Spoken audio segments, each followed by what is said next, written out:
episode of Mutants in the Night. I am Ariel. I use they, them pronouns. I'll be your facilitator for this game and for all games moving forward. I'm going to get right into it and let my amazing mutants introduce themselves. Bow or Merm. Tell them who you are, who you playing. Yeah. Hi, everyone. My name is Merv. I use they, she pronouns. And today we're bringing back our gentle giant. Maybe not as gentle. Who knows? Pow Pow. Um, yeah. That's me. All right, I'm moving right along. Spider.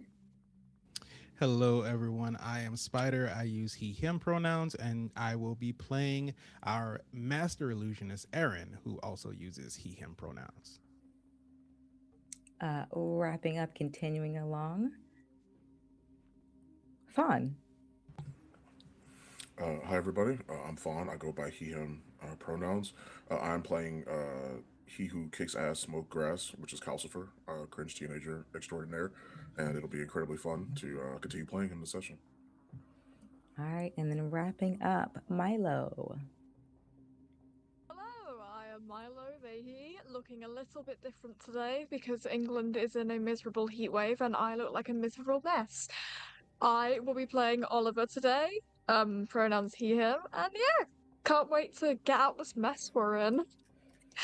Yeah, well, let's see how we got to this mess. Last time we saw our folks coming down after a very exciting mission. We went through some vignettes, went through our wanted sessions, and then came back as they made their way to Templar Town in the heart of Brooklyn.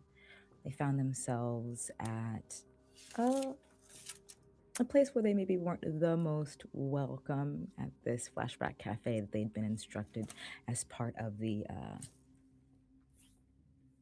location where a one Rex can be found. This man who is known for roughing up mutants who he sees out after 9 p.m., thinking it is his duty to keep the citizens safe.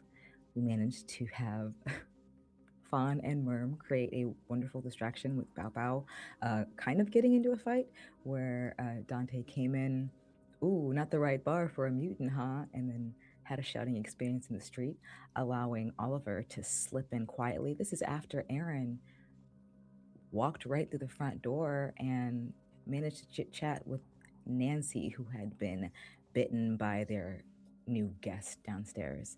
A bit of smooth talk got you into the door where you found our missing child, Clara, who was the Mara, the 11-year-old who is taken from the Littles and was kind of started and spurred this whole thing forward as well as the two other people who you were originally out looking for in this place, Sarah and Alan, this couple who's been missing for like 2 weeks from the island. You have been made aware that a transport vehicle is coming about 9 p.m. to hand off, grab the prisoners, and Aaron is posing as someone who is supposed to be picking up these people, transporting them out of the city to do who knows what. And they have gotten a bit of information about the people who are backing this organization, this Mutants Research Group, who is also attached to the newly deceased Karen Mann, funding her campaign as she was running for a mutant position. We are back with two of our mutants in the basement, Oliver and Aaron.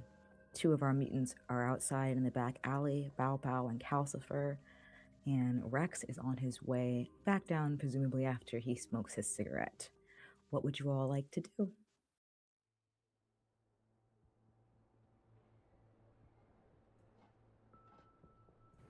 In this basement, about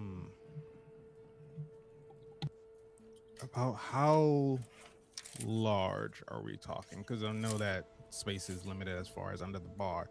But I know that they're the cages or the kennels where they're holding the mutants captive. Is there any other, I guess, like furniture or anything of note down there? I know we said that there was the file cabinet with that we believe that the key to the cage might be, or a drawer? Yeah, so you did hear from one of our caged mutants that yes, he keeps the key for the cages in the cabinet. So it's like a small area in the basement. This is a relatively large space. I'll give you that immediately. Looking at about a 20 by 20 because it's just running the length of underneath the pool hall. So in one far section, you do see stacked boxes, storage stuff.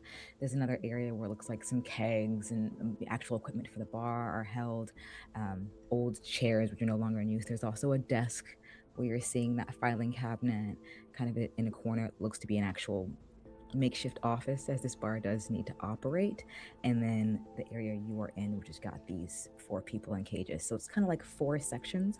Think about, at least for our sake, we'll do each about a 5 by 5 area in this 20 by 20 space.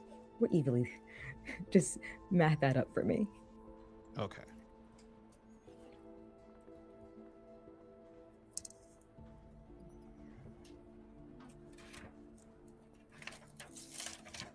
Okay.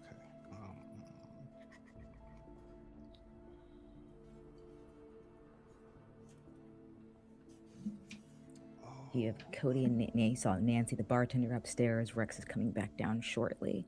And we do have Bao Bao and maybe, I think it'd be pretty easy for you to tell which of the entrances. Y'all are both New Yorkers, so you are like kind of directly behind this basement area.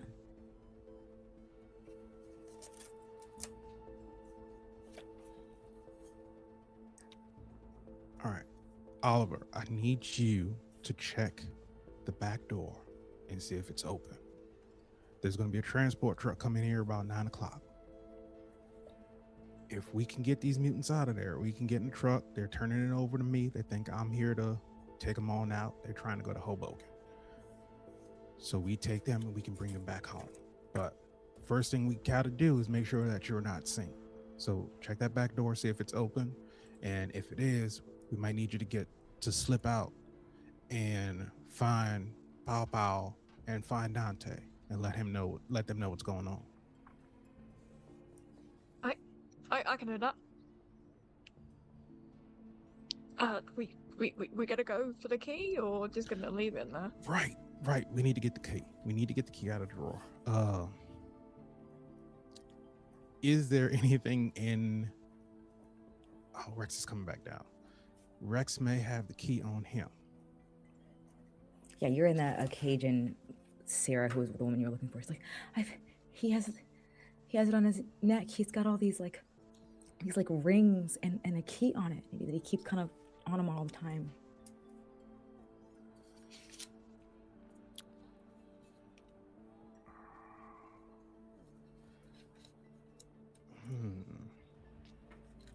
Okay. So Oliver, when Rex comes back down,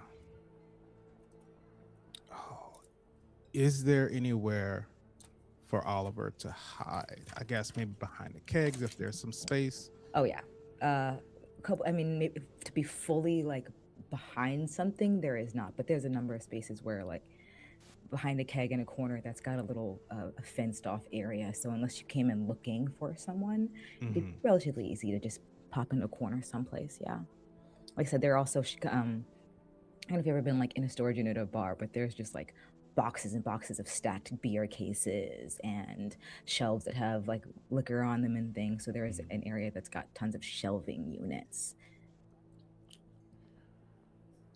All right. Well, Oliver, let me know how this sounds to you. We can do either one or two things. We can get you out of here so you can find Dante and find Pao Pao, and we can try to all rally up together once the truck gets here so we can get out.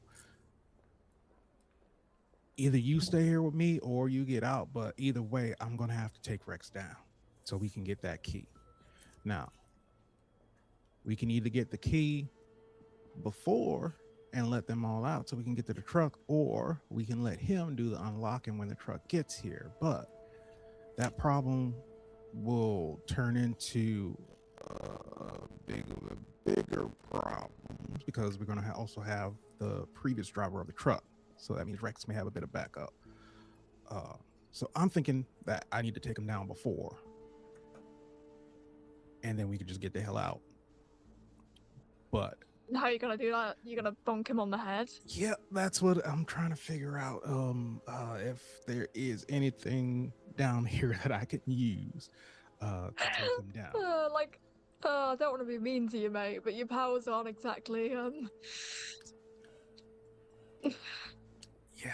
Yeah. meant for that sort of thing.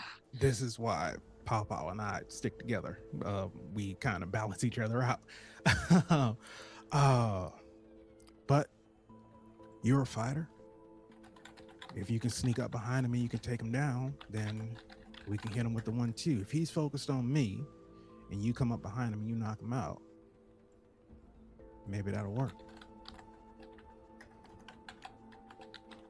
Oliver's gonna like hesitate for a moment, kind of like look towards like the back door and go, but the other two. Oh, yeah, okay, let's get this over with first. That sounds, yeah. Okay. All right. So we need to just get you stashed away somewhere so when he comes back down, he has no idea that you're here. Oh, you let me worry about that. I can get into hella tight places. All right. And Oliver's gonna like squeeze in between like these like two boxes, like right by the door. I think that's gonna be a roll. What is our little? And I was gonna say sneak, but it is not sneak. I have this. I didn't just come off of another stream and try to change all of my other windows around.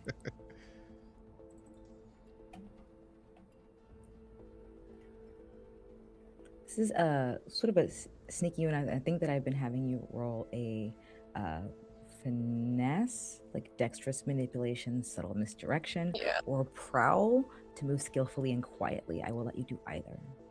I'm a fan of options. Well, I have 2 pips in one of them and 0 pips in the other, so I know what I'm choosing. Clear choice. Clear choice. That is a... Okay, that was a 5. That was nearly a 1 if I had chosen prowl, but no, it's a 5. It is a partial success, so we will reserve that as you hide while we are waiting for Rex to come back down. We'll pop back out to the back alley. What are Fawn and Bao Bao doing in this instance? Calcifer, so sometimes like in basements, depending on where you are, I guess like in like storage units or anything of the sort, he's looking to see if he can like you know how sometimes they kind of have those really small windows like in the top of, and that's what he's looking for. And if he do I need to like roll for that or anything, or do I find a window there? Or I think that if you're just looking through that, it'd be pretty clear to see, because they're just, at least Aaron is standing there, and maybe you get a glimpse of some feathers maybe hiding and getting hidden behind some larger shelves. He cuts for like looks left, looks right, trying to make sure that nobody's around other than Pow Pow, and then he taps like on the window to try and get their attention. I think y'all for sure hear that sound. Mm-hmm. Yeah, I mean, you're trying, it's not. Mm-hmm, yeah, he's like waving. And is there a way to open that window? I doubt it.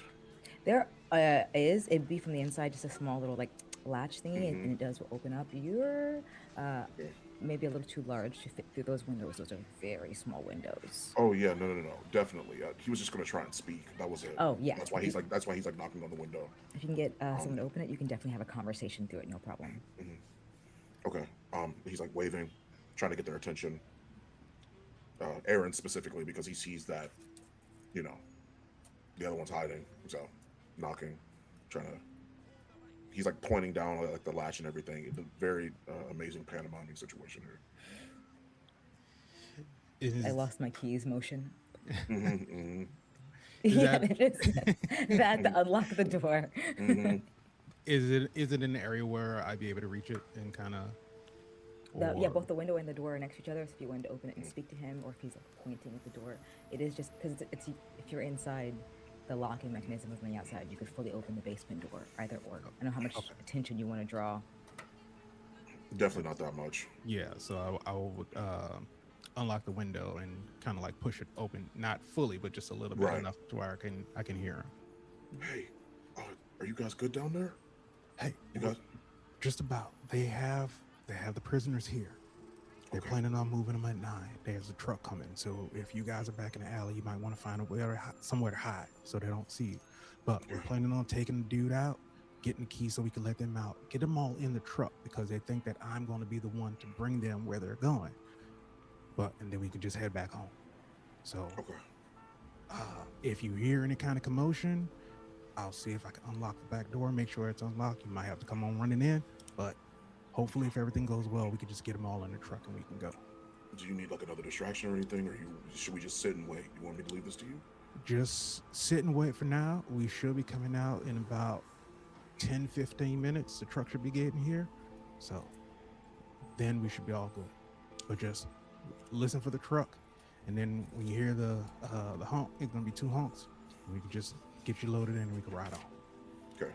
Calcifer, since I'm assuming they're whispering and really not trying to draw attention, Calcifer's going to relay that information to Palpal. That's what's going to happen. Yeah. So, okay, you can close it back. You should be good. Close the window. Wait, hold on. He like hold on, wait. Is Mara down there?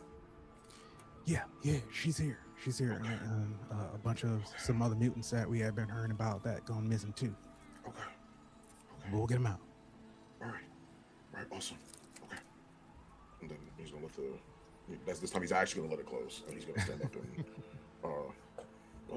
okay. All the mutants are down there. He just wants us to hide. He just wants us to wait. Yeah. Okay. It's gonna be quick though, right? That I don't know. Right. But I really don't want to draw attention to myself again, honestly. that's so fair. That's super fair. I was gonna say about me. Like me, I was okay to fight, but that's fine. Yeah. I would like to hide behind a dumpster or something to kind of just blend my mountain peaks into the wall. We can just have you stand off to the side for now. Not too busy of an alley in the middle of the night. Yeah. Calcifer's gonna slink into the shadows, essentially. Yeah. Y'all are hiding Hoodie out. up, everything, mask on. Yeah. Okay, so we'll come back to the bottom, the basement area where you can hear footsteps coming down, and it seems Rex is kind of chatting with someone. Nancy, the bartender who originally saw Aaron's fake Templar tattoo, escorted him down to the basement. Is walking next to and beside Rex, being like, "I'm telling you, this is not a coincidence. There's no way he would have just walked in here the same night we're doing this, right? I don't trust it. I don't trust it. Something's going on, man. Something's going on." Is everything all right? I lost my markers. What's not right? She turns. So she's going to. She's looking and she says, "I didn't even ask you. I just saw the eye, and that's my fault. I made an assumption, and maybe Rex over here doesn't care. What's the password?"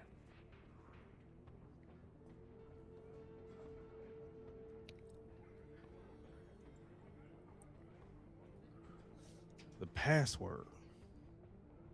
Yeah. The password.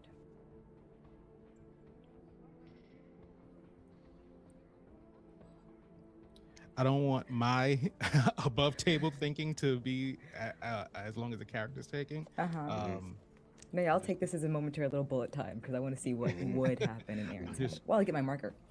Checking my notes to see if there was anything that was said that could be used as a password. Oh, I found my dog's ball.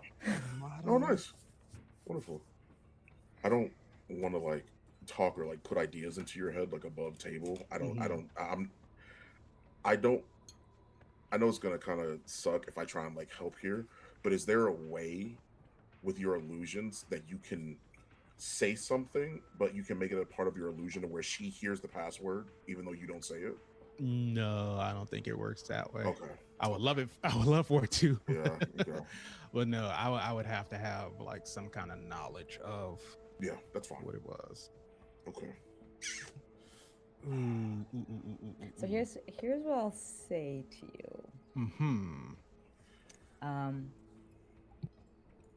this is just, I want to just say, you can either give me a study roll, and see if you can just think back on anything they've said and try to pull it out of your ass. Or I will give you, and it's no longer consort because she is suspicious of you, so she for sure Right. doesn't trust you. It would be a sway roll to just be like, you don't need the password from me. Look at this tattoo. Would I have done this if I wasn't serious about hating mutants? So I'll let you Do decide. you know what would be crazy? Do you know what I think you should do? Milo hiding in the shadows, Yeah. waiting. Okay, two options here. I could just bunker on the head, or we can use this awesome mechanic used in Blades in the Dark called Accept a Devil's Bargain, which we haven't done yet, and we're like, what, True. 5 We episodes have in? not. True. That is very Not a true. single Devil's Bargain! I have 2 pips in sway. So Can I you can also accept the devil's bargain after you roll? I think it's only if you fail. Like, because you can either push it and then roll again, or you can just accept the devil's bargain. I'm pretty sure that's how it is. Mm, You So you do can make it still an like action roll to see how sway. it turns out. yeah, Let me just and then Yeah. Yeah, see what happens. And Okay. then in the 5th episode, Right. my mom comes back from the dead and haunts me. Yeah. Ooh. All right, I'm gonna roll with sway and try to convince her that I am who I say I am, and she shouldn't question it.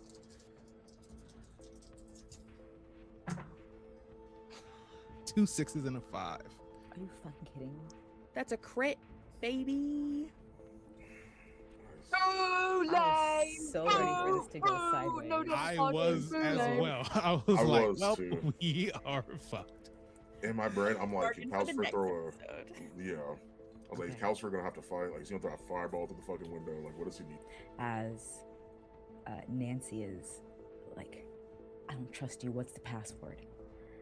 And there's that moment. What do you say back as your sway to sort of just brush it off?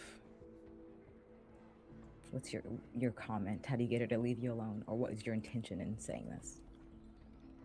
You want a password from me? We've been running mutants all this time, and now all of a sudden you want to be suspective of me?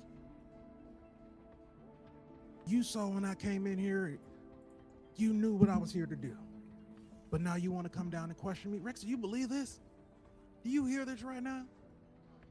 Rex is going to take himself still for a moment. He's going to turn to Nancy, and he is going to slap her. It's a very intense slap, and you see her for a split second stumble backwards and hold her face, and just immediately look down, and you see her sort of cave in on yourself. And Rex turns back to you and says, "Sorry about my woman. She forgets herself sometimes when men or Tarkin." And Nancy says, I'm sorry, baby, I'm sorry. And then just kind of crouches back into herself and then turns and makes a beeline for the door. And you see Rex staring at her back as she leaves, and she's like, listen, I didn't want, you know how it is, you gotta train them right. I can't have her in here disrespecting me, disrespecting our guests. You're here for a very important job. Someone's got to do it. And, I'm sorry about that. You don't deserve that, man. Hey, listen, I'm just glad you stepped in when you did, so I didn't have to. I mean, I don't want to overstep my bounds, and, I respect a man, and I wouldn't cross that line on his woman. So, Oh, thank you. I'll take care of my house. You take care of yours, just as long as it's getting taken care of, right? as we do. As we do. Listen, Maya. Just as this is kind of wrapping up, I've heard a lot about you, and just how you handle these situations. So I'm going to let you know that one right there. And he points to, again, I said the woman you knew was Sarah that was in that deposition from the Lost People.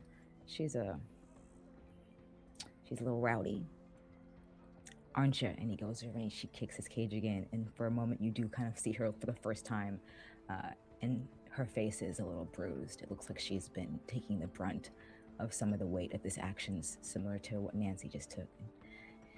He says, listen, just between me and you, it said we got 8.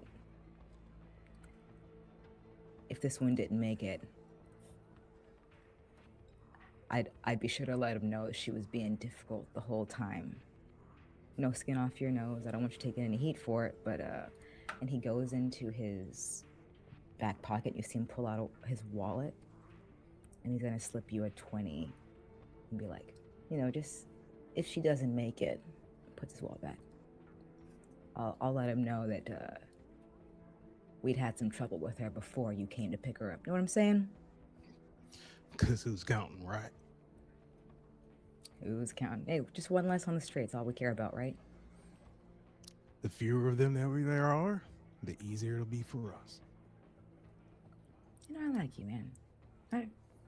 And he just kind of looked back and he says, "What? Just while waiting, do you want a drink or anything? Have Nancy bring you down something, or I don't know if you're someone who drinks on the drugs. You're a cool cat, right?" Nah, I already had a few. Just want to make sure we make it all the way out there and no problems. But I wanted to ask you, are you heading all of this up? Are you taking care of all of this by yourself? I mean, I know that we got a lot of people around helping, but you being the man in charge, I just want to make sure that the people you got under you, your bartender up there might have some questions, but everybody else, they're staying in line. You have no problems? Yeah, I got, this chapter is running tight and smooth. Nancy forgets herself every now and then.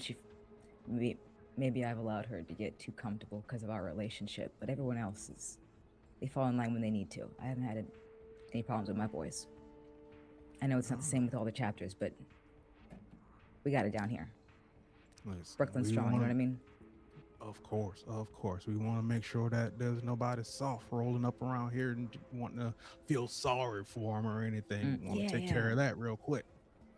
If we did have, we had a little something a few months ago when it happens, it happens to some of us. One of my boys had a niece who took the test. Outcome wasn't the way we would have wanted. And I guess he tried to get her out of town before we realized it. But we caught him. We took care of her and dealt with him. Fucking traitors, man. You think you know them, but we always find out when they're really tested. He's been with me for years. Like almost the full 7 since this started. We were part of the immediate first batch that was like, we can't let this happen here, And when they started building on the island, you know how much my family had? I'm from the island. We lost our homes. And now there's some fucking dirty mutants living in my grandma's house. It's not right. It's just not. It's not right. You know what I mean? Sooner we get rid of them, the better. What's the on your neck? Is a lot of rings? Oh, you see my collection, and you see him pull down his shirt, and there's maybe like a dozen rings of all sizes and shapes on his neck, along with the key, a key. He says, "I just started a little gathering, some folks some things that were walking around with just stuff too nice for them, you know what I mean? So, yeah, these are my little mementos, we call them. It's pretty nice.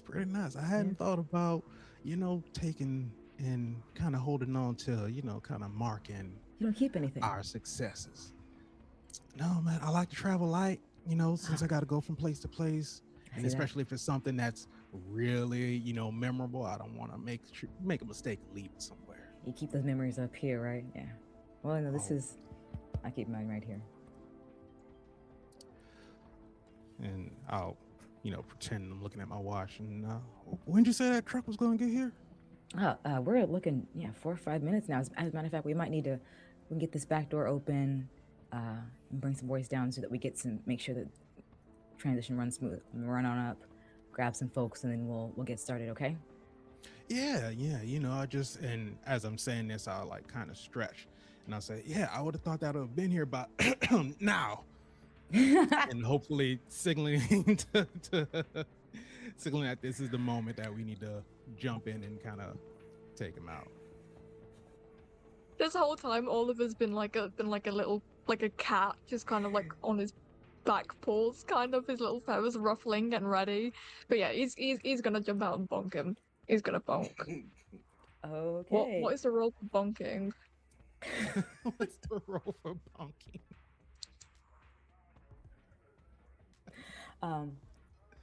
So it's going to be a tussle. It's a skirmish roll for a target in close combat.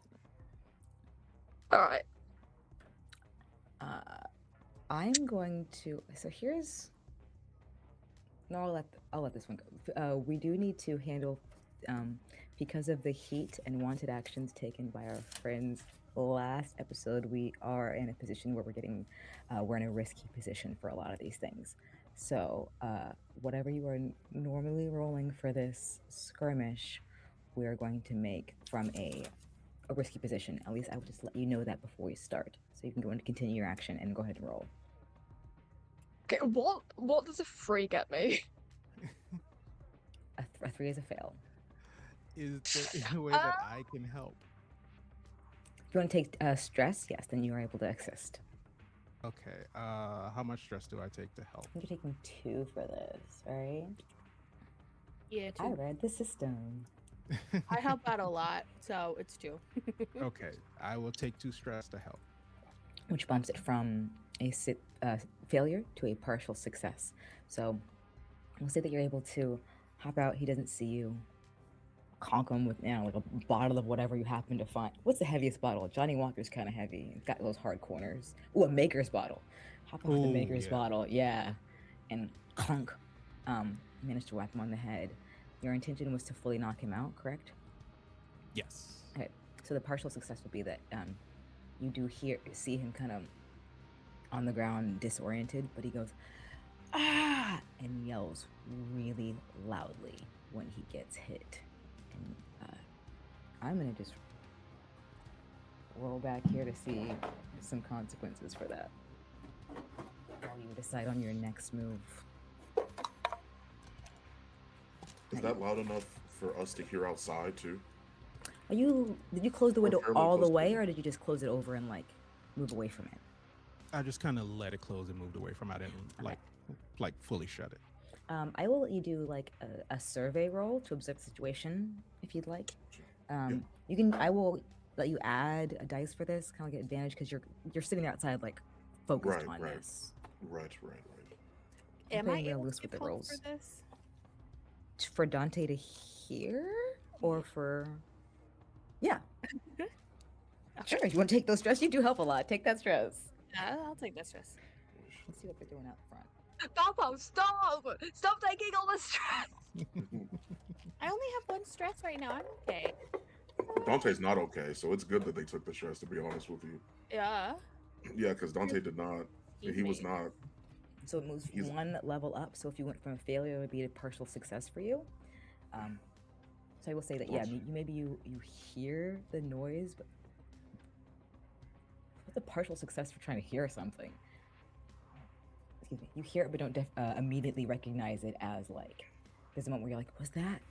Did he say now? Did I just hear him say now?" And then at least for a moment, you and Bao outside are like maybe alerted. We might need to go. We might need to help. We don't know though. We don't, but If you'd like to run over to the window and like look back in, maybe you can see it. Yeah, definitely. Dante is definitely gonna do that. Yeah, Counselor's definitely gonna do that. Yeah. I'll cover your 6. Okay. Dante runs over and looks through the window. You do see Okay. Oliver holding a bottle, standing over a large man who seems to be like holding his head, maybe a little groggy and out of it, trying to lift his head, and Aaron, I don't know, also standing over a dead body, or a body that's moaning. From inside, you will also, what I just rolled back here, Aaron and Oliver, you can hear footsteps from upstairs. They did hear it. Oh, they need help. They need help. They need help. We gotta go, Papa. We gotta go. Shit. Shit. Yeah. Looking Yeah, for places okay. to hide. Oh, so we're going in. I Yeah. Okay. We're gonna have to. If I try the door, is the door locked? The door is locked from the outside. You can try it. I mean, you can just. You're so Yeah, strong. I would like to. Let me see if I have something. I'd like to rip the door Ooh. off the hinges. Yeah. Hold on. Yeah, I can. I have a move. If you can't think of anything fun. I was thinking about. No, that's too dangerous. There's not really any way for me to do that, and I didn't hear anything about the window being connected to anything. So I'm not. I can't use the powers it is that I want to be able to use. Or Calcifer's not going to use them. I should say more specifically. Mhm. So, they just gotta go to the Pow Pow. You said you don't want to be seen, right? You can't, Too late. right? You can't really Too deal late. with. Too late. It's fine. Okay. And then Alright. I grab, not the door handle, but my hand goes fully into the door, around the door handle. Mhm. Because she has very large hands. Because I have tiny ones, so I want big hands. And I'm using. Can I ready an action as you're about to open the door? Is that okay? Is that okay for? Yeah, there's a For like you as well, ready okay. actions necessarily. So we're not doing Okay. any sort of initiative. This is a much more free flowing thing. So if you're getting Okay. ready for whatever she does afterwards, go ahead. So my hand fully around the space around the door handle, crushing it, and I would like to use Bringing Down the House, World Breaker move. You can unleash your terrifying strength against the environment around you. Steel, brick, concrete, and stone all bend to your might, and I would like to rip the door off of its hinges and use it as a weapon.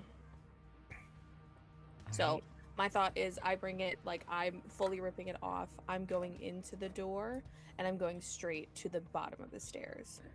Okay, I get this. So I'm like me visualizing this door coming off. You sort of like turning it sideways to get it into the small basement, and then turning it And back then, flat yeah, as you as soon come as I get in. to the bottom of the stairs, it's like going down in front of me. Cheerio. Cool. Yeah. If you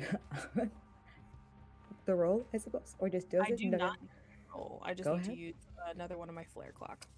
Mark that flare clock. You have ripped the door off.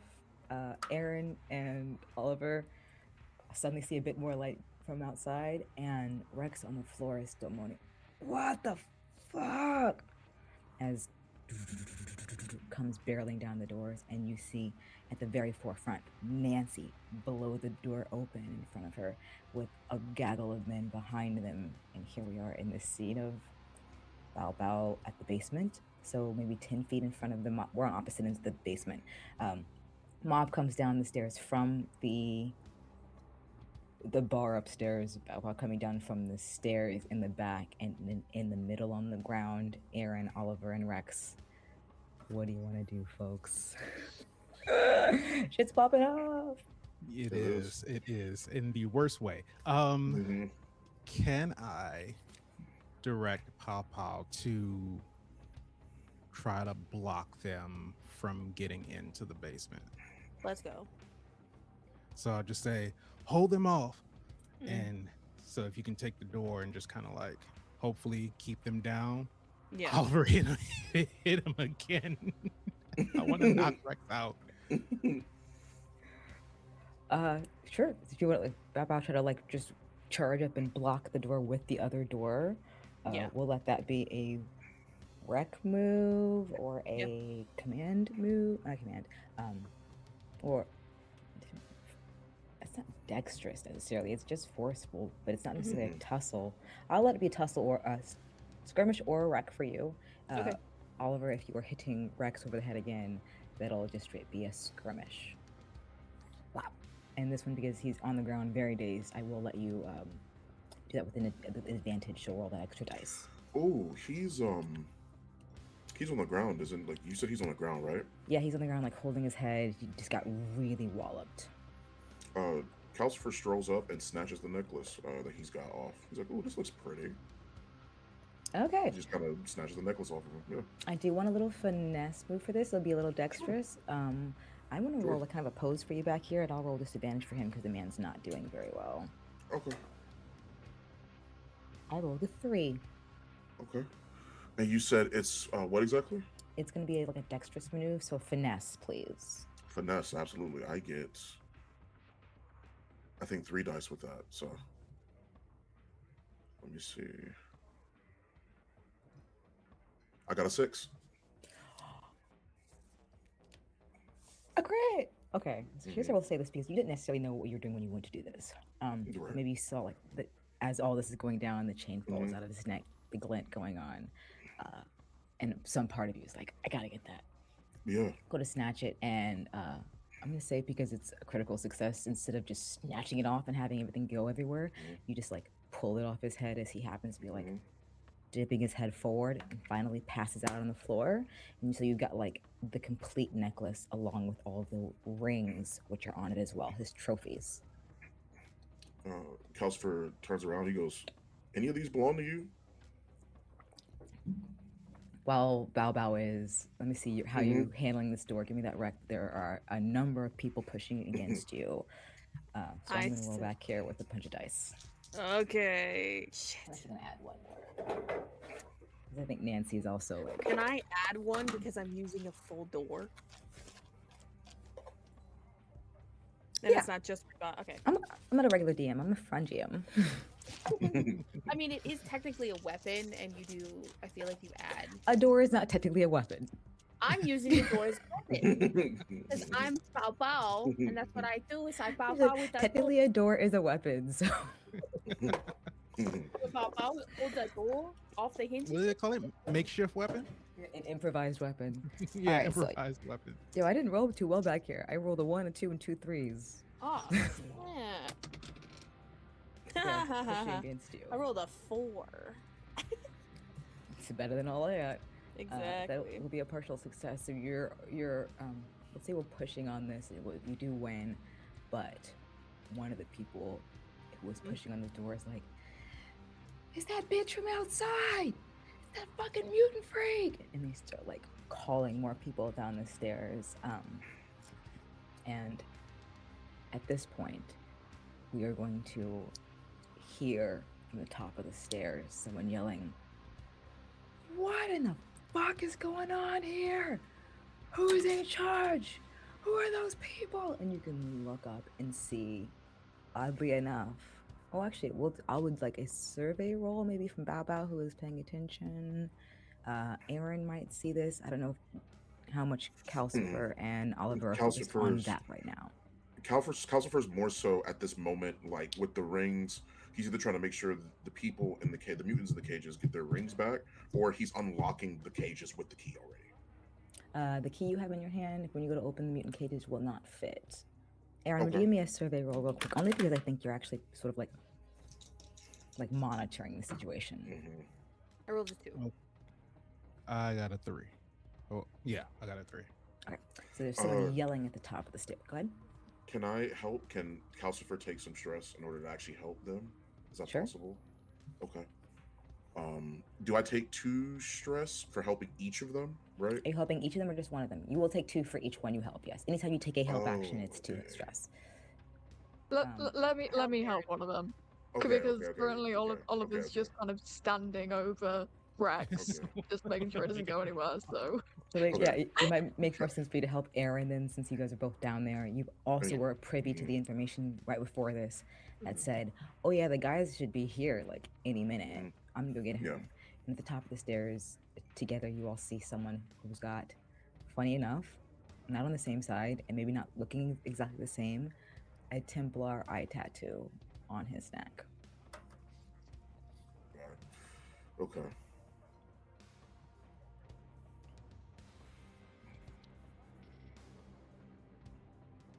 And more are coming. Now Templar dude's in the mix. All right. I'll yell to Dante. That's the cabinet key. That opens the drawer. The keys to the cages are in the drawer. He goes over and immediately opens. Doesn't waste any time. He's opening the drawer and everything.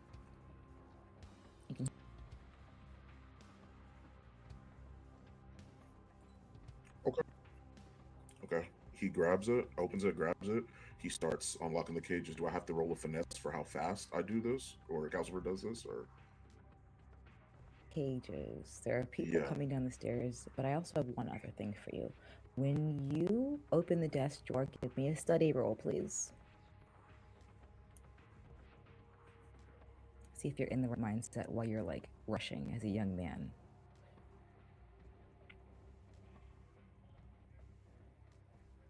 All I'll say is that you find you can see a folder in there. Somewhere in front of that vanilla ash camp. That name you've been seeing everywhere running for political office. Who your twin brother feel that he was taken when we were very young.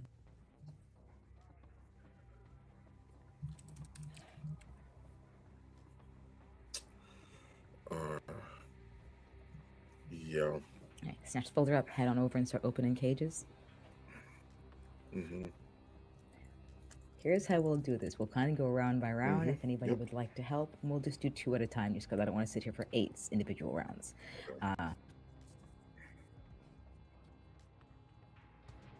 Right. Okay.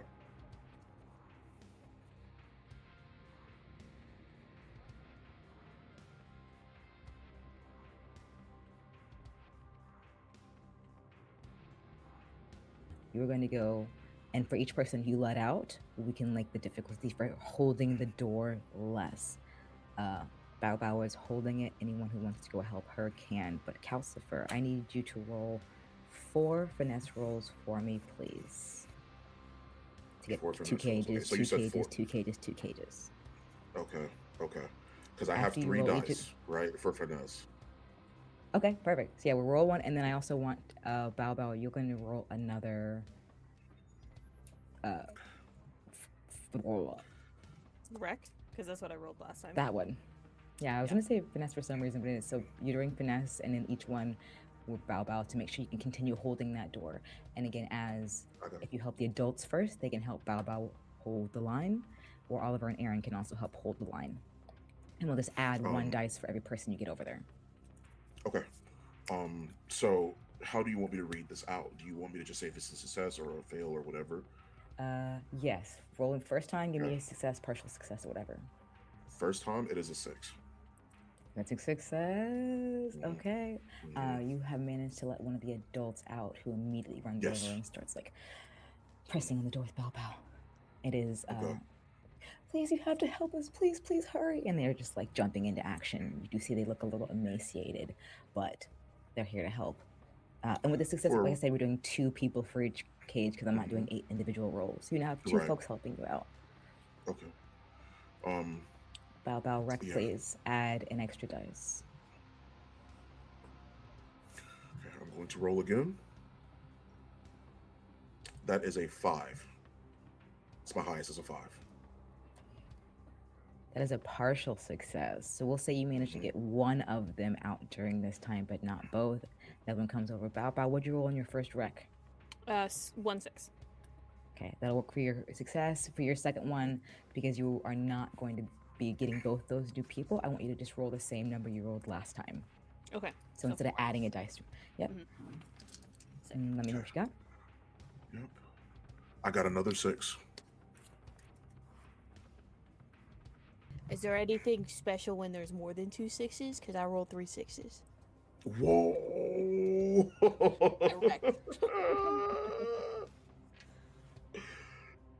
Yeah, because I'm not going to let that slide. I will let you decide. Okay.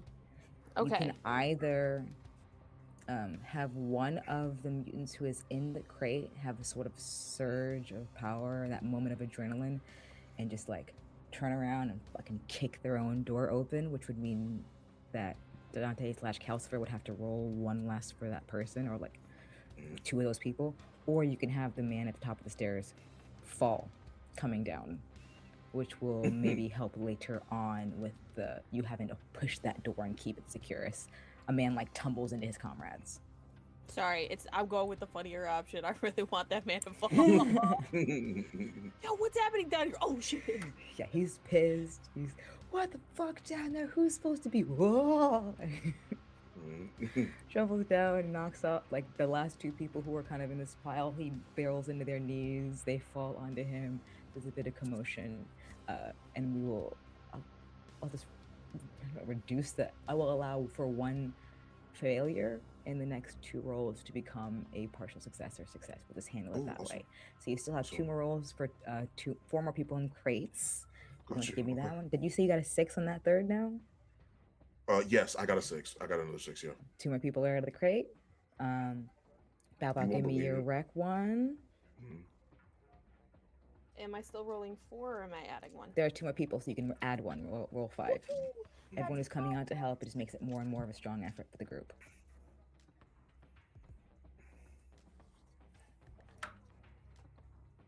One success. You managed to continue holding the door. Calcifer, I need one more success from you to get all these people out of the cage. It's the last two left, and you look down, and it's interesting you're doing this as you see Mara looking up at you, the little girl. Mr. Dante? I told you I'd keep you safe, see? Because I got another 6. And she just starts crying as she jumps out of the cage and into your arms. I want to go home. They weren't feeding me. I'm so hungry. I understand. I get it. I get it. An 11-year-old little Mara, and then behind her, and a slightly older girl comes out, and she looks very she's looking around. I want to go home too. Please help me. Yeah, we're gonna help you. It's gonna be okay. We will do this for one last successful door check to keep Bao in. And then I'm adding one more. You can add one more. I don't think the children are helping you with this. I'm sorry. You're fine. I'll roll 5. Protect the children. Protect the children. Shit. Highest is a 4. I will, since this is your last one, we will allow that to knock you up, like I said, for the 3 crit success before. Yes. You managed to hold the door steady for one final one, just as you hear in this door, this open basement behind you, the telltale signs of a truck pulling up, that noise as the engine brake comes on. You have in front of you, holding this door, 5 or 6 individuals, a commotion behind you. You hear from a truck driver, "Hey, what's going on down there? I'm here for the pickup." As a knocked out Rex is on the floor, we will count that as your 3rd obstacle success, and we will take a little break right here. All right, welcome back. We left our mutants in a precarious position. We have a delivery driver, a truck pulling up in the back with a pulled off door, currently being used to blockade the entrance to the basement from the bar, with about 6 humans, very upset Templars, including the actual true transport driver for the evening in the back. We have a knocked out Rex on the floor, and all 8 mutants who were in cages and kennels free, with a young Mara clinging to Calcifer, sort of crying and weeping, a younger girl next to her who also is wanting to go home, and 2 of the folks who Aaron was after previously on assignment. So what would you all like to do? We have just completed our 3rd obstacle of 6. Is there any way that I can, hear me out, squish them? Squish who with what? The door with the people pushing on the door on the other side of the door. Because I feel like I weigh at least a ton. You are rock. Oh, shit. I am made of rock. And I am, I keep forgetting how to call him. I think it's 6'4", 6'5". I think, 6.5 feet, I think is where I'm at, yeah. Well, who we squishing? Not like the whole crowd, I just want to, put the door on them. Okay. Squish. Here's how I'll say this. I will give you a couple options. If you would like to squish our people in the door, you are a 6-foot rock person. I'd say you're at least 1,000 pounds. That's reasonable. And they're in a very small space, little fatal funnel, if anyone knows anything about that kind of stuff. But the door itself is... I'm thinking about my time in New York. Those doors are more narrow than other doors. So you would have had to like come up to block the door with it holding like kind of at a 45-degree angle. If you want to try to turn it upright and then fall forward, we will make that a a skirmish Okay. roll. Or If I I'll give you enlist the wreck as adult well, help- because I think that's kind of just. I'll If I give you wreck enlist as well. If I enlist the adults' help as well, can I get one more dice for all of the adults? Yeah. Okay. I'm gonna squish. I'm gonna skirmish. Okay. Squish and skirmish. This is wild. You are very heavy though. I hadn't thought about that. I don't know why I thought you were a human. Like I am technically human. You can see like little like splotches of my skin and stuff. But a lot you're of a it is, rock. yeah. Like the actual I am thing. the thing. I am the thing in a lot of ways. But I just have giant things jutting out of my back. That's one success. That's all you need. Yep. You managed to very quickly take your time. You've been playing sports. You understand the mechanics. I think they kind of start getting into a rhythm where they're like, push, push, push, to kind of like add momentum. And on one of the times when they push, you let them go just a little bit further, turn the door back so it's straight, and then lean forward with them so that both your weight, the weight of the adults, and their own backwards momentum allows you to just fall forward and smush these people underneath. I'll say anyone who was behind the door is now underneath. They are all on top of each other. You're all taking some damage, so anyone who gets up is going to be a little slower coming to get you. And we will have that resolved whenever you decide to get up off these folks. Yeah. What do the rest of you do? The driver is under it, not under it. Driver's falling down the stairs. So the person who Aaron was imitating is underneath it because he fell down the stairs. Heard. And fell in those other two folks, and then the actual delivery driver, the guy who's coming to like swap, is in the door behind you. Oh no. Okay, I'm done. So for our other three, we've got one entrance covered. How do you want to cover the other one? Flame wall. He's throwing it straight up. Before you do that, get out. Yeah. Ooh, the facilitator in me was like, yes, trap yourself. Yes. We need to make sure we can still get out. The driver, is the driver alone with the truck, or did he have like a co-pilot or anything like that? It looks like it's just one kind of like pudgy white dude, like in a little collared shirt. Co-pilot over here. Okay, so if the driver is by himself while Dante is helping with the kids, Pawpaw is falling into the entryway on top of the other people, I will run up the back stairs and I will cast Plato's Cave, which is focusing all of my energy, and I'm going to pull the driver into an illusion. And that illusion will be that he sees me as Rex, and he'll see the mutants following up behind me to get into the truck. They won't actually be behind me, but he'll see that they're following up behind me to get into the truck. And so I want to approach him and have him believe that everything is just fine and we're ready to get them all loaded up. Is your illusion sight and sound, or just sight? It is sight and sound. While active, they cannot perceive any changes in reality until the illusion is released. So OP, honestly. So this until man, I get into a fight. While I just want your power to work, because I understand that's how it works. He did pull up to a door off the hinges that he saw first and heard the noises before he got like in the basement. So you will have to, I'm gonna have you finesse this a bit to see like if you can convince him that what he heard and saw was something else. Okay.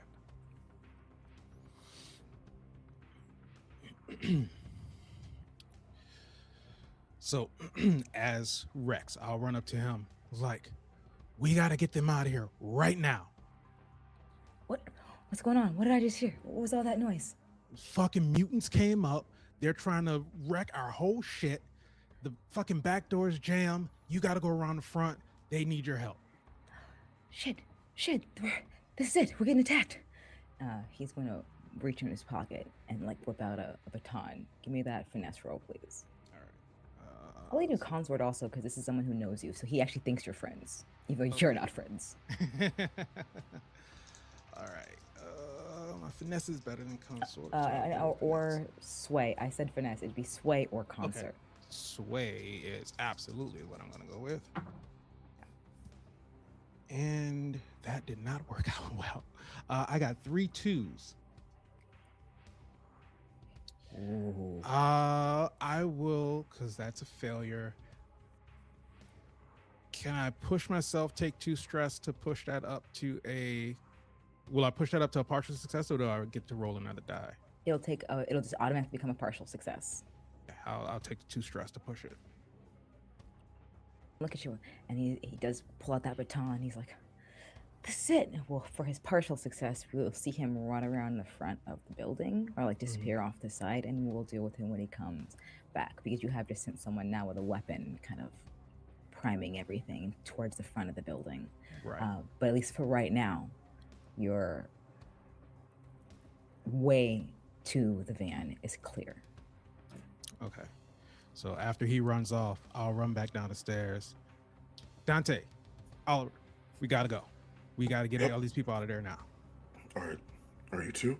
And he's going to make sure that the 2 younger ones. I understand that there's one that's Mara, then there's one that's like not super young, but like he gets it. He's going to make sure they both walk in front of him. So Yeah, like 11, 13. So children right, still, exactly. But. Yeah. And so he's like, all right, you two, come on, go up. Do you see like Mara is like strapped to your arm for a second, and then the other girl like holds her hand and kind of they walk up the stairs together, kind of scared, shakily, moving towards the truck. Dante's walking up behind him. The people under the door, he makes sure that when he gets to the top step that he jumps on top of the door, like as if he was jumping onto a landing for all the people that are smushed underneath him, and he's going to keep walking out. That's all.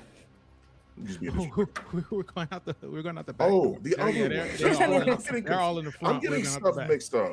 Okay. Well, I mean, if you wanted just for fun, go jump. No, that's fair because he's definitely going to go up there and see that they're all down there. He's going to kick one of them and then run the other way. It's like go on. I'll see you there in a second. Fuck you, and then like exactly. Yeah, literally. Alcifer. He shrugs as he's running like this.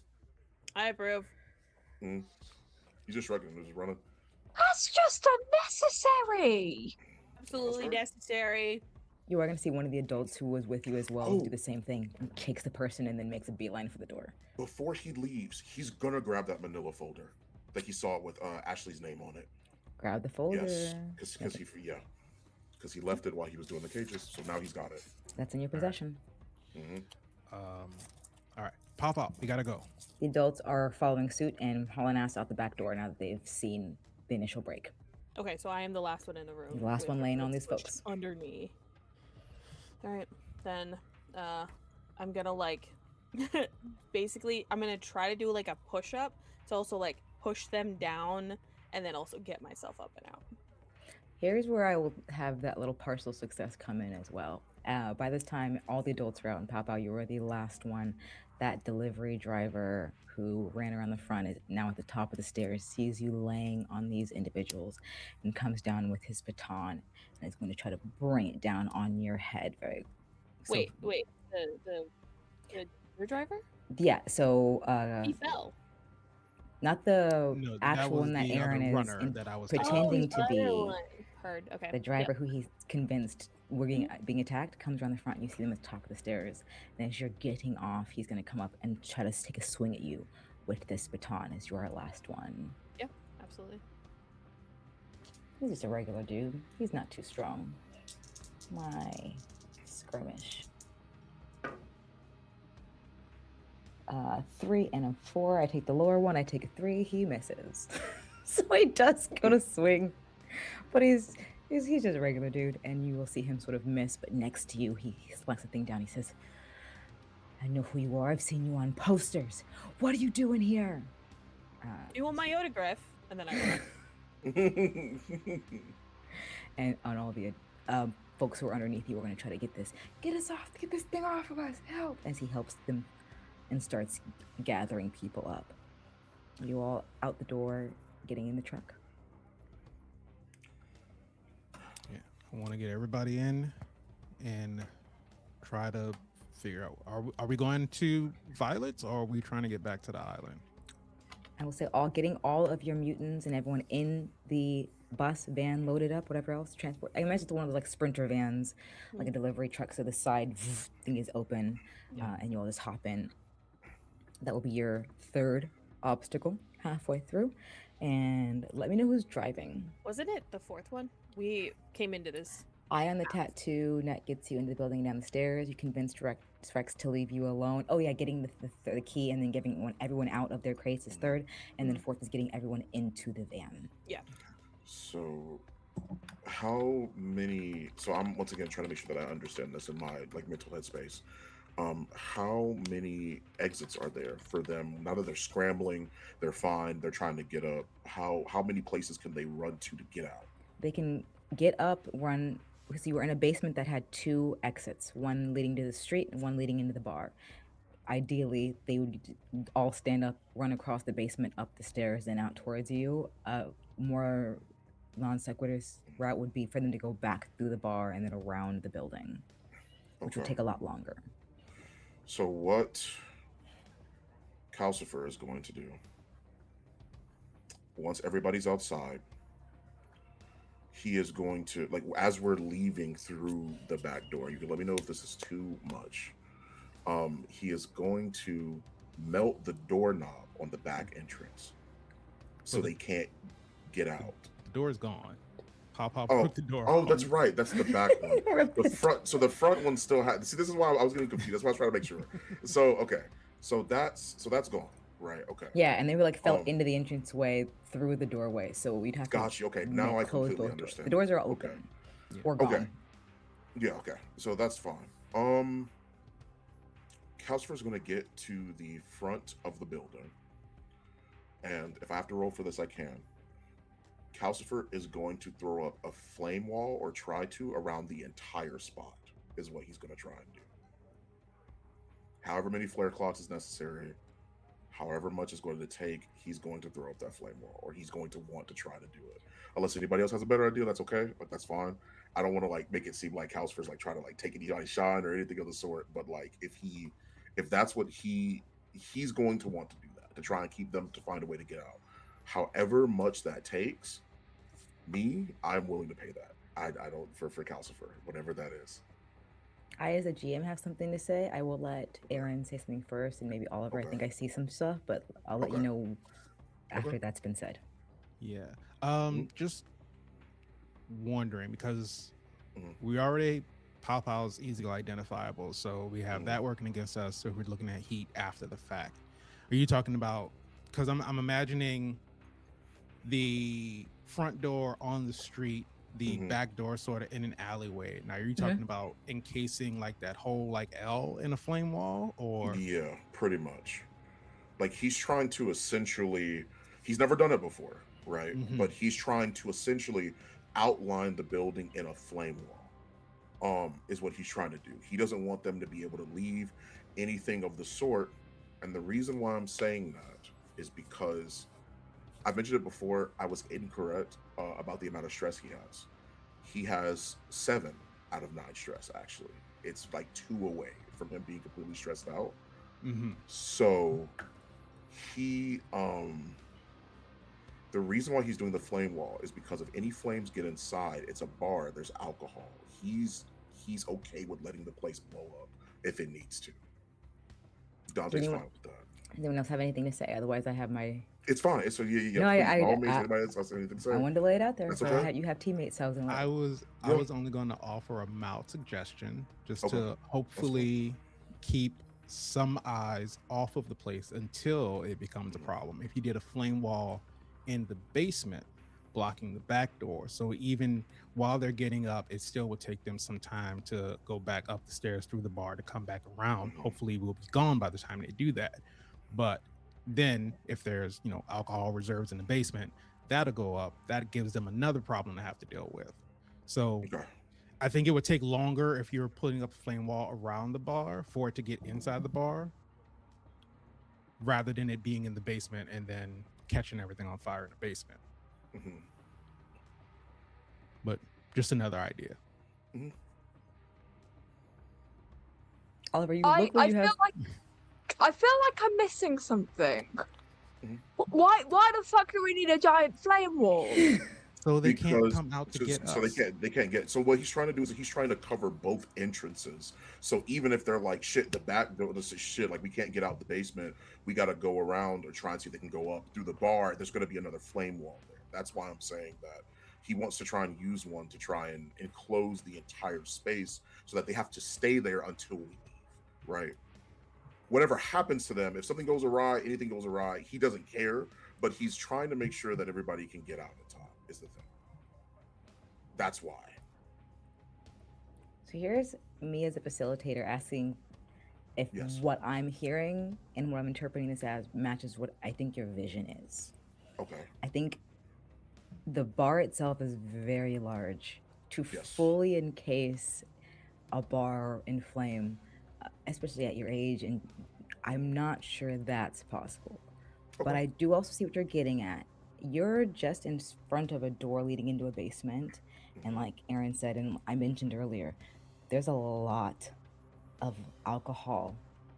I mean, I worked in a place that had a very large wine closet and a liquor space, and you're talking about hundreds of bottles of very flammable liquid, and they're just sitting on shelves. Because you as Fawn, the player, aren't like seeing this space. Maybe it's a little difficult Right. to imagine, but I think it'd be very easy for Calcifer to see a small section right next to the door that's got a ton of alcohol. So if you wanted to do a flame wall, like Oliver was saying, in front of the door and have it just reach the shelves, you will get a fairly large explosion. Right. And it would then become people deciding to either continue following mutants when their very life is on the line, or trying to like fight the flames.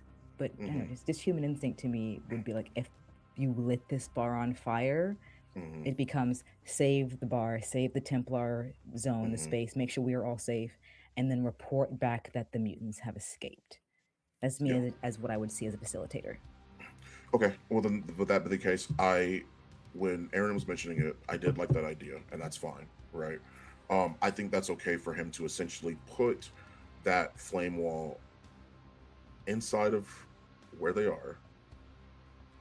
I don't think that he understands that that's probably too much to try and deal with.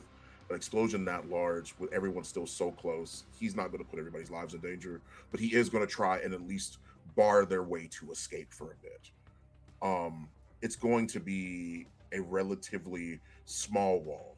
Then it's not going to reach the alcohol. It's not going to touch any of that. But he's going to make sure that it at least bars them in some way from immediately just jumping out. The wall may not be like super like long, but it will be thick when it's covering the exit. So they'll have to trudge through a kind of a bit of a flame to try and get through and escape. And inside the basement, not outside of the bar itself. Correct. Yes. Okay. Inside the basement. Yes. That is what he's going to do. All right. I will allow this. Okay. I think it's kind of cool flavoring. It is fire though. It will spread. So Yeah, definitely. I think what we can do here is, if you don't mind, I would just do some narration unless anyone would like to add. But you have, anyway, once more, who's driving? I'm saying not Calcifer because he's the last one out. Yeah. Right. Aaron would jump in the driver's seat, just in case they do approach or get stopped by anybody. He could easily project an illusion of himself into their vision, just in case they get questioned. So Aaron would drive. All right, we got Aaron in the front seat. I'm assuming maybe Bao Bao next to it or in the back, staying hidden. all 8 mutants, including the 2 children, 2 young adults in the back, as you are leaving Calcifer, throws up that flame wall that you see start in the basement, blocking their immediate exit path, meaning they'd have to get back up the stairs, around the building, and then back to the alley, which would take a while. You can close those van doors behind you and then start making your way out of this alley because it is fire and it spreads. I'm gonna say when you get to the end of the alley, you will hear a boom as the flame in the basement has spread to the liquor and caused the flames starting to peek out. You can see smoke reeling up as you drive down a street. Where are you all going? You're safely in the van. I'm going, and there's no one pursuing you, which I think is the most important thing. They probably know what the van looks like and things. You can deal with that later. But I think I'd like to count driving away with everyone safely in the vehicle and not being able to be pursued as your 5th obstacle. Now you just got to figure out how to get home or to someplace safe. It is also the evening I will have you at. You guys got here a little later at night, so you're 10, 15 minutes away from like breaking curfew because 9 o'clock was the pickup time. Okay. That's maybe 30 minutes away from curfew. All right. So where are we going? Are we hitting up Violet, or are we trying to hit the ferry to get back to the island? Calcifer is kind of like, he's like trying to think, but he's like ruffling like his own hair, where he's just like kind of scratching it, and he's like, don't know. Do you think Violet would be perceptive to multiple mutants instead of just us 4?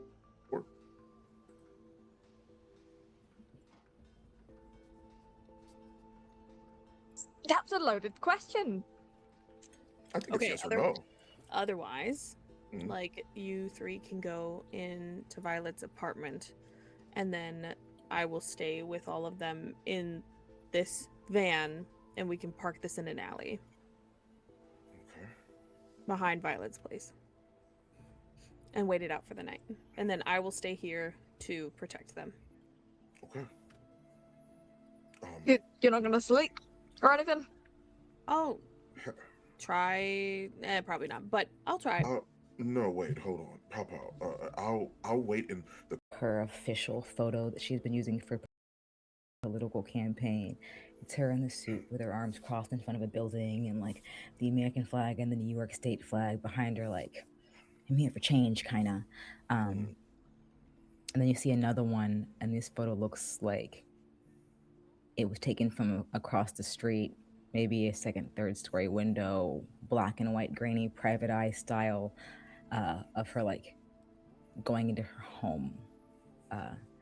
And the rest of this file is information about where she lives, previous partners, family ties, business associations, known frequent and favorite places. It talks about her gym workout schedule, what she likes to eat, potential allergies. It's got medical history. It is way more information than you would expect to find in a file in a bar. On the very back of, and we'll do this for a couple of things that I have in my notes. Give me a survey roll, anyone who'd like to look through this while you are driving. Definitely me, for sure. I got an eye on everyone in the back to make sure that no one on harder turns, making sure that they stay safe. Oh. I got a 1. I have nothing in my survey, so yeah. Yeah, it's a big old dossier, so you're flooded with information. Yeah.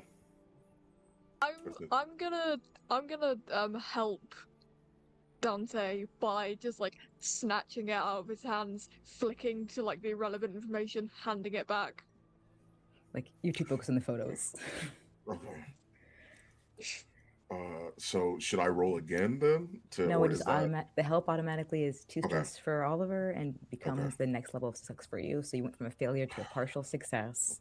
And what you're going to find is, and on partial, just a brief mention of the fact that Ashley's brother was taken when he was 11 after they both got their testing done. He came up as a mutant, she didn't, as fraternal twins.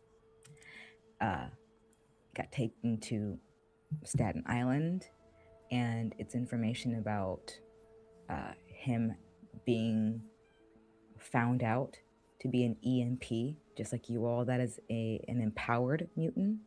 And he was very young on the island. He was 11, they found out. And he was taken by the Mutant Research and Discovery Group. The only mentioning that you have is that within 6 months, he'd passed away.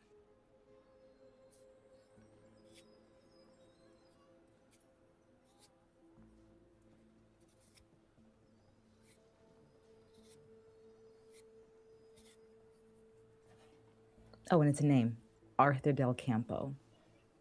Specifically says that they found out that that's the brother that she's campaigning so hard for.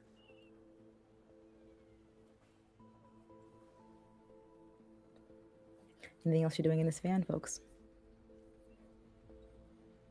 As Dante seeds learning more information. I am calling up Violet and finally telling her. In those like sprinter vans, there's usually like a tiny little window in the back, right? Yeah, you just have like, well, this is one of the delivery ones, so there's like full oh, perfect, block vans in the back, and then like I side just, panels. Double check to make sure no one's following us. Yeah, it's relatively late in the evening and there's tons of traffic on a New York City street, but at least, well, you can give me I, as a facilitator, don't want to do this. No, you have gotten away. You make that thing where you do 2 left turns to make sure no one's following you, and you're still, no one is behind you. Cool. And how far is Violet? We were in Brooklyn. And I will let Oliver tell me this. Is Violet she's an insider technically, which means she is a mutant who is living amongst the world of humans because she's passing, but that also does generally mean she's got a lot of money, which allows her to do this. So I'm going to say that I will let you decide, Oliver. Does Violet live on the Upper East Side or the Upper West Side?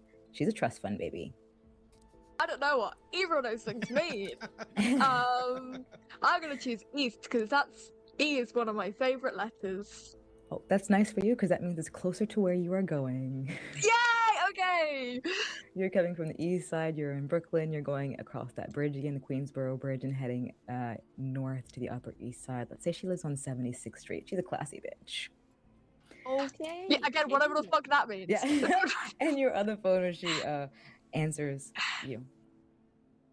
Oh, so now you have time for me. Now you want to talk when it's convenient for you, not when it was practiced earlier. Hi, Violet. Yeah, what do you want? So crazy thing happened. You know how like we've known each other for like a couple of years and we've got on really, really, really well, and you know we have such good laughs together. And out of everyone you've worked with, you know, I've always been the most interesting one, you know, a bit of a challenge, but you know, it was a challenge. You make me the most money. Yeah. Make you the most money and spice up your life a bit. Anyway, so how big is your apartment? It's big enough for me. Is it big enough to hide me and maybe a couple of mutants and maybe a garage for a whole van of mutants for the night? Are you? And she's going to hang up the phone on you. About 10 seconds later, you're going to get a call from another number that you have saved under Po Boy. And it is Violet once again. What did I tell you about the calls? You've got to call this number if you want to talk about anything that shouldn't be talked about. Right? We said this. Why'd you call my real number? Look, I'm kind of panicking. There are 8 mutants in the back of this van. I don't know 8? any of their names. What? And that's in the back of the van. In the front of the van, there is 3. But it's okay. We won't have them all in the apartment. If you have like an outside area we can park in, we'll just park them in the outside area. 11. You have 11 people in that car.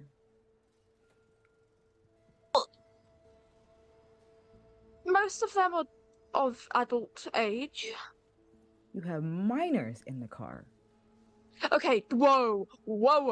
You're making so Yeah, okay, that's a big so word, isn't it? All of a sudden we've Violet, gone Violet, into like felony territory. Violet. It is not what it sounds like. I do. Violet. You keep saying my name like that's gonna help, and I don't know why you're trying that. He's gonna like put the phone down, take a breath. Okay, so long story short, safety mission, saving people. You know, just some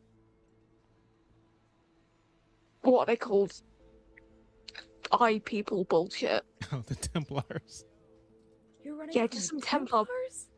You're oh my god. Oh my god. Oh my god. Oh my god. Oh my god. Oh my god. Oh my god. Oh my god. I think at this point, Pow Pow looks at Oliver and is like, No, it's fine. It's fine. She knows me. It's fine. No, Who are you it's fine. talking to? It's fine. Give the phone. It's Who are fine. you talking to? Give me the phone. One second, mate. One second.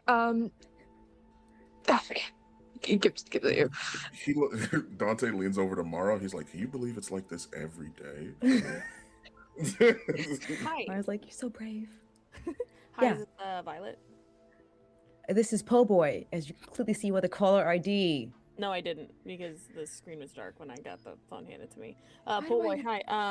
So I've seen you at the rings. This is Pow Pow. How many matches do I have to win with you as my coach for you to let this happen? I need 4 wins and 2 losses. 4 wins, 2 losses, and They gotta be big losses. what's the split? 100% my way. Why? You don't think I have to fucking pay for shit? You're asking me for a favor. That's the favor. 90-10 then. Give me something. I gotta make money. That's how I make money right now. You heard. Everyone now knows I'm not a part of the team anymore. Give me a finesse roll.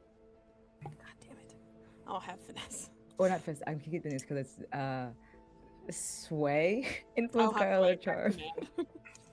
You're not friends, so it's not consort. Yeah. That's fine. Can I use command? Or is that intimidate? Oh, it is to yeah, if you wanted to try to command her over the phone, sure. Yeah, I'll try. I mean, fucking talk shit I'm to not really Violet. at disadvantage anymore, so that's all I care about. Oh no, it fell out. All I'm saying is you guys should have let Dante talk to her because he has the most finesse and he could have said something. Dante's a completely normal and sociable teenager. Why would he not be able to talk to an adult? Hilarious. That's a 5. 95.5. 95.5? Deal. Give me. I just need to help pay rent with Aaron. Hand the phone back to her. Just... Hey.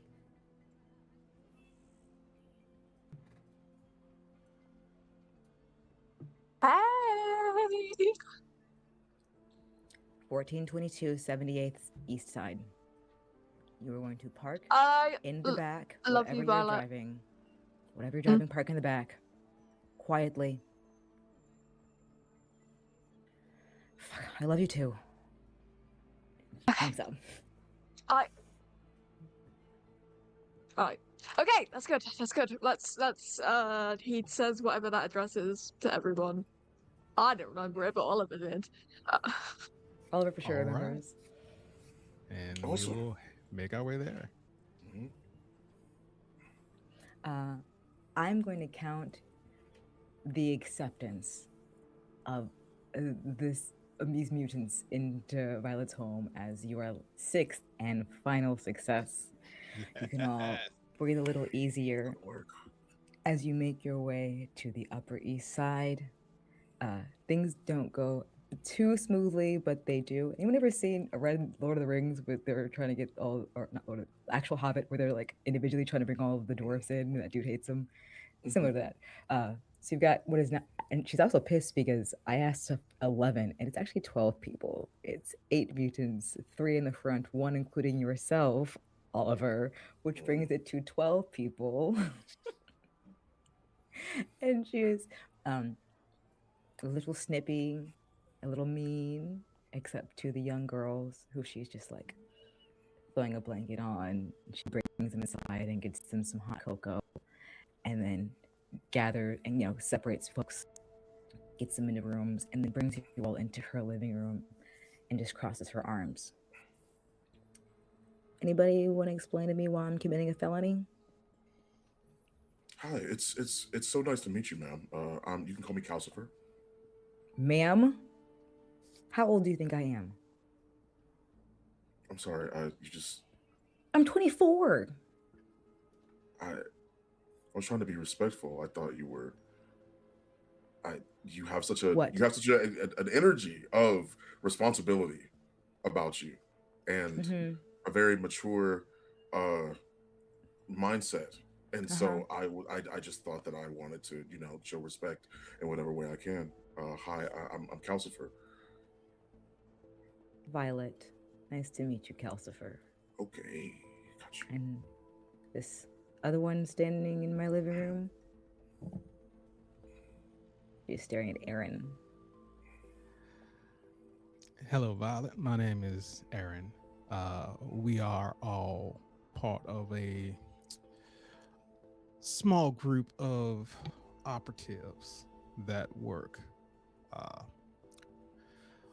on such secret assignments as this. To be fully transparent, Please.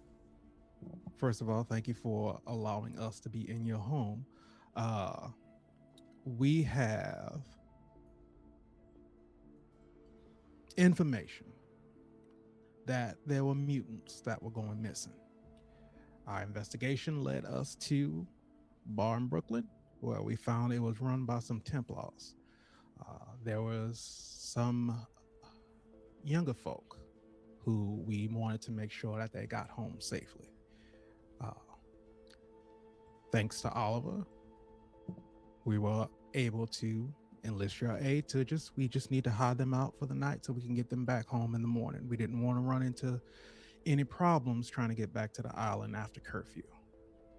We apologize for any stress or inconvenience that we are causing you tonight, but we promise we'll be out of your hair in the morning. Crosses her arms. Those girls run. You got those girls from Templar Town? Yes, they had them caged in the basement of a bar. Some of them for multiple weeks. From what we've been told, they were not being fed or taken care of, as you can imagine. At that moment, you see Pow Pow at the refrigerator. Can I make food? I mean, I don't really cook. There should be food in there. And if you open it up, you see just so many containers of like what appears to be a personal private chef who comes and like creates dishes, and they have pretty little labels written on them of like vegetarian lasagna, eggplant lasagna, fettuccine alfredo, like all different kinds of like pre-made food. And they're like, there are some brownies that maybe the girls can't have. Okay. Okay. Can we eat, like, I see that it's kind of like prepped. I was supposed to do meal prep or whatever. Never did. Is it okay that we eat? There's a... Food is nothing to me. Just make sure the girls get fed and that they don't eat the brownies. As a matter of fact, no one eats the brownies. Okay. I take the brownie tray out and just put it on top of the fridge for now. Yeah, I have... First of all, fuck you for bringing this to my door. But now that it's here, make sure they get taken care of, I guess. So, you also all kind of look a little banged up. It has been a day. A couple of days, actually. You smell a little like smoke. That's pretty standard for Calcifer. Yeah. Yeah, Sorry. that would be Calcifer. Sorry. Okay. Don't worry. I'm not gonna set anything on fire. You don't have to worry about that. I'm okay. I just thought you were no. You're just gonna say smoke outside if you need to. Do you do fire stuff? Yeah, but like I wasn't gonna like. Don't burn my house It's down. chill. No, I'm not. I'm not. Okay, I'm chill. I'm Why chill. would you even say? I didn't think you were going to say it until you said you weren't going to do it. I did. How was I supposed to know that? I thought the smoke thing. Whatever. Okay, it's fine. It's all right. I'm Okay. sorry. All right. Just Jesus, brownies. you're acting like you're not a mutant as well. Oh shit, you too? Hey, that's pretty nice. Do you want to share like a mutant brownie? don't touch my brownies. Oh, They're okay. they're specially made brownie. You don't. They taste like shit. You know what? I'll just go. And she goes in the top shelf and like takes them back down and just starts holding them. Listen, I was already starting to get wound down for bed, but just let me get everyone into rooms and shit, and you got the food taken care of. You're gonna handle the food. Yeah, I'll bring no, you down. absolutely. It's like I'm not even going to be here, except for my very large stature. Yeah, just be. Otherwise, I'm not here. Watch the. Don't knock anything off. I don't know Oh, what you're- absolutely. Yes, I'm very. No, I'm not very dexterous, but I will be extra careful for you. Please. You can see her walking off up the stairs. She starts. You can hear her upstairs. Tel's here. Third floor's got a couple extra bathrooms if you need it. However, in the meantime, if you were to look up the Upper East Side, it's essentially a 3-story brownstone. So the first floor is a very sprawling layout with a kitchen, a living room area, dining area kind of. The second floor has got a few, like a parlor and then like one smaller bedroom. And then the third floor has got a whole bunch of bedrooms as well. She gives you a small tour, assigns everyone to rooms. Again, trust fund baby in New York City. This is a nice house. Yeah, and like not an apartment, like a home. She gets everyone fed, bedded down for the night. Does not give you all rooms, but like throws blankets on couches and things. Can be down here on patrol anyway, right? Just holler if you need me. Don't need me. And then she walks out of the room and goes upstairs. What are you all doing in your evening wind down as we wrap up our episode when you are safe with your charges? I mean, I was gonna ask her what kind of powers she had, but I mean, she doesn't seem very happy. No. So. Even in the fighting ring, like, there's nothing, so I wouldn't bring it up. Oh, right, the fighting ring. You mentioned that before. Hey, can I? How do I get in on that? Can I do that? Why not? You're not old enough. What? You Wait. need to be old enough. How old do I have to be? No.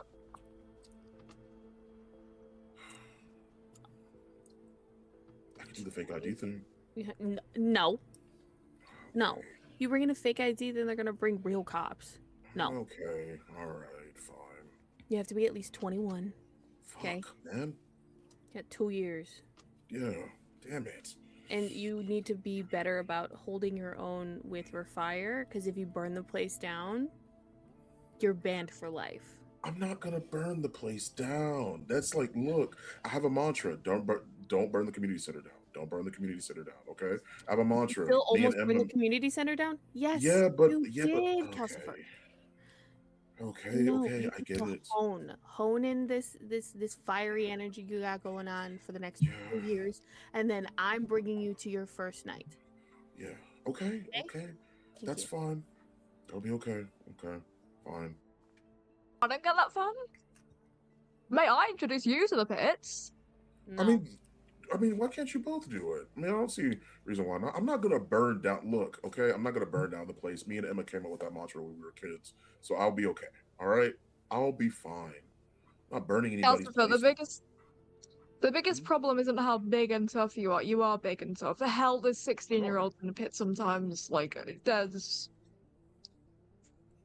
It's not legal. Who? Pow, shut up. There's not like age restraint. It's all illegal. But no, you're not. You can't go in there because you will kill people. It's not a killing ring. It's not a killing ring. No. It's a fighting ring. It's literally a fighting ring. We are fighting.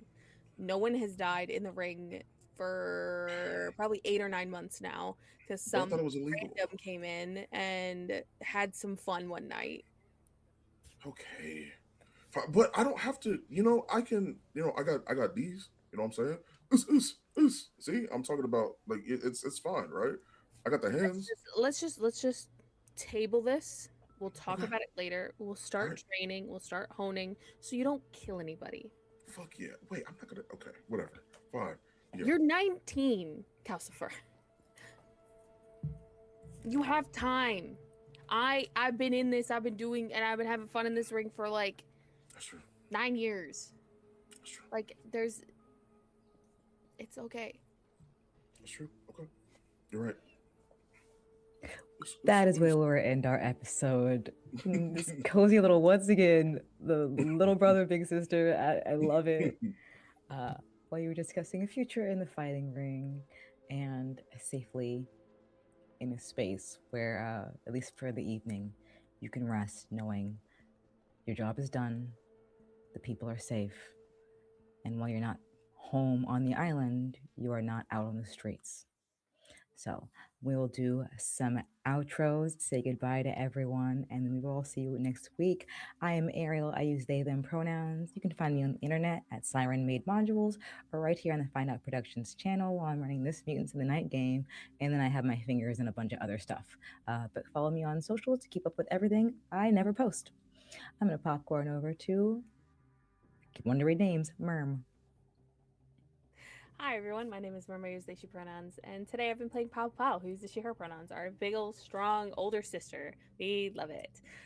You can find me on my social media where I'll be posting all the places that I'll be because by the time this comes out, I don't know what I'll be in at the time. So follow me on socials at Murm with 3 R's. That's MIRRRM, and you can see all the fun things that I'm doing because I'm doing a lot. It's kind of a lot, but it's great. Woohoo!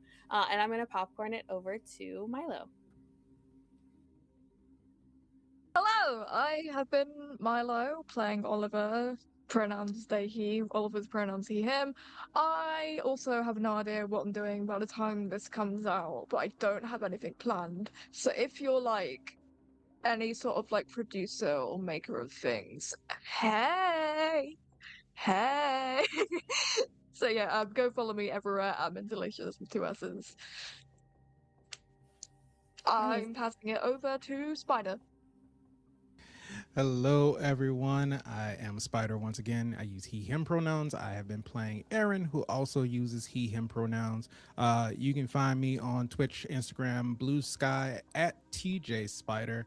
You can also find me on my podcast, All Things Super, where we take super powered pieces of media, we review them, and we ask the question, is it super? Like everybody else said, we are pre-recording this, so we aren't necessarily sure where we'll be when this airs, but you can find me on a couple of other productions, I believe that's going to be on Find Out Productions, so find me there, as well as Nerds with Dice. But if you want to keep up with everywhere I'm going to be, you can go to my link tree, linktr.ee /TJ Spider, and all of my links and updates and everything will be there, so you can catch me there. And last but not least, I'll turn it over to Phour. Hi guys, I'm Fawn, he, him pronouns. I play everyone's favorite hothead little brother, Calcifer, so it'll be very nice to continue playing and everything. These are pre-recorded, as everyone else has already previously mentioned. I have a couple of things planned, but I would love to be in more, so if anybody out there is looking for more players or anything of the sort, I would love to be a part of that. You can follow me at Fawn the Legend on both Twitter and Blue Sky, and I have my little feelers for social media pretty much everywhere else. So you can find me pretty much at Fawn the Legend everywhere else as well. But yeah, it's been fun. Right. Thank you all for stopping by for this hard one episode. We will see you all next week right here on Find Out Productions. Bye.